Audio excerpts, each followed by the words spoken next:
시청자 여러분 안녕하십니까. 9월 2일 뉴스K 시작합니다. 첫 소식입니다.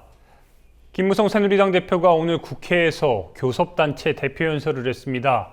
노동시장 유연화를 통해 시장 개혁이 청년 일자리 창출하는 데 가장 중요한 강조점이라 이야기했는데요. 그러나 그 어디에도 재벌의 책임을 묻는 대목은 없었습니다. 정치권 취재하는 안은필 기자 스튜디오에 나와 있습니다. 안녕하십니까? 안녕하세요. 네, 오늘 김무성 대표가 연설을 했습니다. 한마디로 그 국가 개혁을 강조한 건데 어떤 내용이었습니까? 김무성 대표는 정기국회 2일차인 오늘 오전 교섭단체 대표 연설에 나섰습니다. 김 대표는 먼저 현 상황에 대해 지난 2006년 국민소득 2만 달러 시대를 열었지만 그 후 10년 동안 3만 달러에 진입하지 못한 채 표류 중이라며 선진국 고지가 눈앞인데 제자리 걸음만 하는 꼴이라고 말했습니다. 이어서 새로운 시스템 구축을 위해선 개혁 외에 다른 길은 없다고 강조했습니다. 김 대표는 여러 개혁 과제 중 청년 일자리 창출을 위한 노동시장 개혁이 가장 중요하다고 밝혔는데요. 하지만 노동개혁의 방안으로 노동시장 유연화가 필요하다는 주장과 정규직이 과잉보호되고 있다는 발언을 해 개혁의 칼날을 정부와 기업이 아닌 노동자만을 향해 겨눴습니다. 노동시장에서 가장 보호받아야 할 약자인 청년층과 비정규직이 오히려 노조 울타리 밖에 있다는 사실을 우리는 알아야 합니다. 전체 노동자의 10%에 불과한 노조가 기득권을 고수하면서 나머지 90%의 아픔과 슬픔은 더욱 커지고 있습니다. 특히 대기업 정규직 강성 노조가 많이 포함된 민주노총의 경우 노사정이 참여도 거부하고 파업을 일삼으면서 자기 밥그릇 챙기기에 골몰하고 있습니다. 노동조합에 가입한 노동자가 채 10%에 불과해 90%의 노동자들이 어려움을 겪고 있다는 현실을 짚으면서도 문제의 원인은 저조한 노조 가입률이 아닌 이른바 강성노조 때문이란 해석입니다. 김 대표는 한편 정부 여당이 추진하고 있는 4대 개혁이 국민의 지지를 받고 성공하려면 재벌개혁도 병행해야 한다고 주장했는데요. 하지만 구체적으로 어떻게 재벌개혁을 실시할지는 밝히지 않았고 오히려 재벌개혁이 반기업 정책으로 가서는 안 된다고 밝혔습니다. 그렇다고 재벌개혁이 반기업 정책으로 변질되어서는 안 됩니다. 일자리를 만들고 경제가 성장하도록 하는 기업의 발목을 잡는 것은 나라 경제의 발전을 위해서 자제되어야 합니다. 김 대표는 그 외에 한국사교과서 국정화를 주장하고 국회 선진화법 개정 등을 언급했습니다. 네, 한편 김무성 대표가 오픈 프라이머리 관련해 가지고 이제 문재인 대표에게 양당 대표 회동을 제안했다면서요? 김 대표는 문재인 새정치민주연합 대표가 지난 대선 때 공천권을 국민께 돌려드리자고 공약한 바가 있다며 자신이 주장하고 있는 국민공천제와 관련해 양당 대표 회담을 열자고 제안했습니다.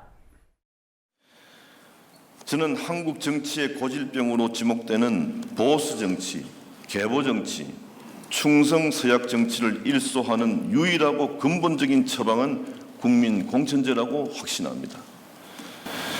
저는 문재인 대표께 정당 민주주의의 완결판, 정치 개혁의 요체인 국민 공천제 도입을 논의하기 위한 양당 대표회담을 열 것을 제안합니다. 이에 대해 문재인 대표는 여야 대표가 회담을 하자는 제안은 환영한다고 답했습니다. 다만 오픈 프라이머리뿐 아니라 권역별 비례대표제와 지역구 그리고 비례대표 간 의석 배분, 정치개혁특별위원회에서 풀리지 않고 있는 문제 등을 함께 논의해야 한다고 말했습니다. 김 대표가 주장하는 국민공천제뿐 아니라 새정치연합과 정의당이 주장하고 있는 권역별 비례대표제 등 관련 현안에 대한 논의가 함께 이루어져야 한다는 겁니다. 네, 노동시장 개혁 등 뭔가 지금 노동시장의 유연화를 강조를 하고 있는데 이에 대한 야당의 평가가 궁금합니다. 어떻게 반응했습니까? 예, 문재인 대표는 아주 극우적이고 수구적인 인식을 보여줬다면서 김 대표의 연설을 비판했습니다. 문 대표는 특히 노동조합에 대한 적대적 태도가 아주 우려스럽다면서 10%에 지나지 않는 노동조합의 기득권 때문에 나머지 90% 노동자들의 삶이 어려워지고 있다는 인식은 우리 노동 현실을 너무나 모르는 것이고 정부의 노동정책 실패를 노조에 전가하는 위험한 주장이라고 강조했습니다. 문 대표는 이어서 우리 노동자들의 삶이 어려운 건 노동조합 조직률이 너무 낮기 때문이라며 세계적으로 노동조합 조직률이 10%밖에 안 되는 나라는 선진국 가운데 거의 없다고 반박했습니다. 새정치연합은 브리핑을 통해서도 집권여당의 대표로서 지난 2년 반 박근혜 정부의 국정 실패에 대해 어떤 성찰과 반성도 없고 일말의 책임감도 드러나지 않은 모렴치한 연설이라고 밝혔습니다. 청년 일자리와 노동시장 양극화 문제의 원인을 노조 조합원들에게 전가하고 노동자들의 분열을 조장하는 것은 매우 비열한 행태입니다. 특히 비정규직 해법은 단 한 줄도 없었습니다. 비정규직 문제 해결은 안중에도 없다는 것 아닙니까? 정의당 역시 브리핑을 통해 김무성 대표는 개혁적 보수가 되겠다고 천명했지만 오히려 편가르고 역행하고 눌러앉겠다는 의지만 보일 뿐이었다며 그런 건 보수가 아니니 건전 보수마저 욕먹이지 말라고 비판했습니다. 노동시장 양극화의 핵심은 비정규직 차별을 일상화하는 기업, 특히 대기업의 책임이고 이를 방조하는 정부의 정책 책임입니다. 사회적 연대의식이 부족한 일부 정규직 노조의 책임은 부분적일 뿐입니다. 핵심을 빼고 최소한의 권리를 찾는 10%의 정규직 노동자를 비난하며 현실을 오도하는 행태가 참으로 비겁합니다.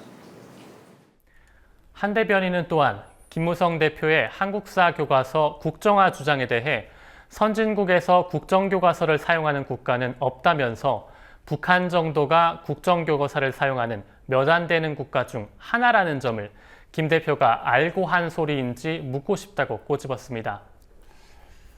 네, 이번엔 다른 소식 한번 알아보겠습니다. 정의당과 국민모임 등이 참여하는 진보 재편 논의가 진전을 보이고 있다고 하던데요. 오는 11월이면 신당 창당에 뭔가 큰 그림이 나온다고요? 예, 그렇습니다. 정의당, 국민모임, 노동정치연대, 그리고 진보결집 플러스까지 총 4단체의 대표들이 오늘 공동 기자회견을 열었습니다.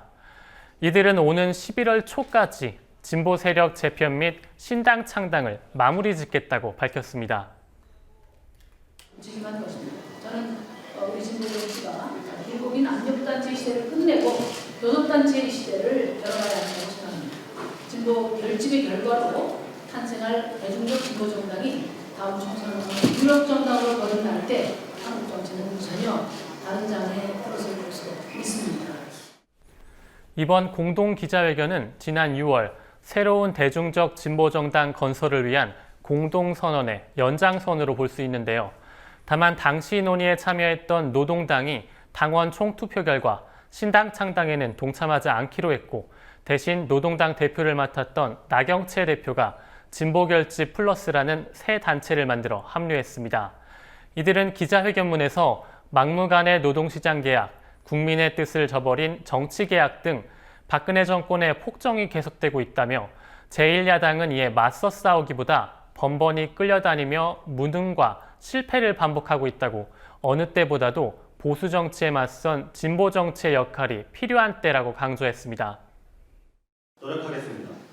한국 정치의 근본적 변화를 바라는 세력과 개인, 특히 취업 절벽에 막혀 갈 길을 잃은 청년과 생존의 벼랑 끝에 몰린 노동자들, 그리고 차별과 배제에 고통받는 모든 분들의 참여를 간절히 호소드립니다. 한편 심상정 대표는 천정배 무소속 의원과의 연대 가능성을 묻는 질문에 우선은 통합하는 것이 먼저라면서 아직 협의된 내용이 없다고 답했습니다. 네, 안 기자, 오늘도 많은 소식 고맙습니다. 네.